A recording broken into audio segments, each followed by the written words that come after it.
When Atari wanted the arcade game Star Castle made into a version for the 2600, it went to legendary programmer Howard Scott Warshaw.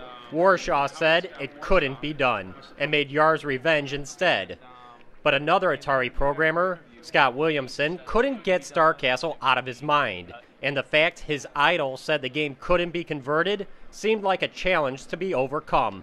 It just stuck with me, and as a hobbyist, a homebrew guy, I thought that I'd give it a shot. And my initial thoughts about how easy it would be to do were very wrong. It was very difficult. But I was able to make the game pretty faithful to the original within 8K, which, in all fairness, Yar's Revenge is a 4K cartridge, and but Asteroids that shipped at the same time was an 8K cartridge. So the technology existed to make an 8K cartridge. Even though he left Atari in 1991, Williamson says Atari never left him.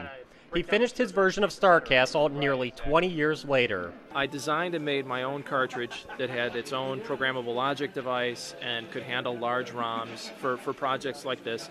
And it also has LEDs in the cartridge, so that the cartridge actually flashes with the explosions and the action in the game. Williamson premiered his Atari 2600 version of Star Castle at the Video Game Summit in Chicago last year, and was back again this year.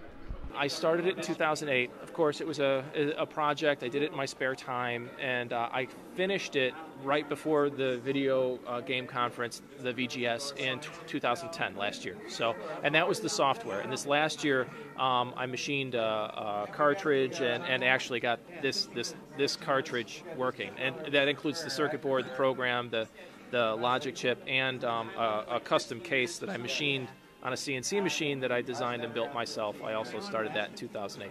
After spending so many years dreaming and working on the game, Williamson is a little protective of his creation and does not have any plans for mass distribution for now. I don't want the game to be pirated.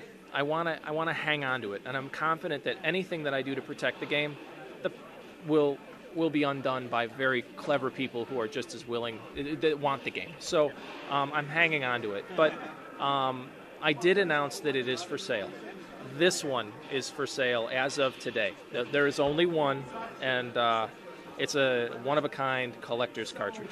Williamson lives in the Chicagoland area and is the senior software engineer at High Voltage Software. In Lombard, Illinois, I'm Bill Osmolsky.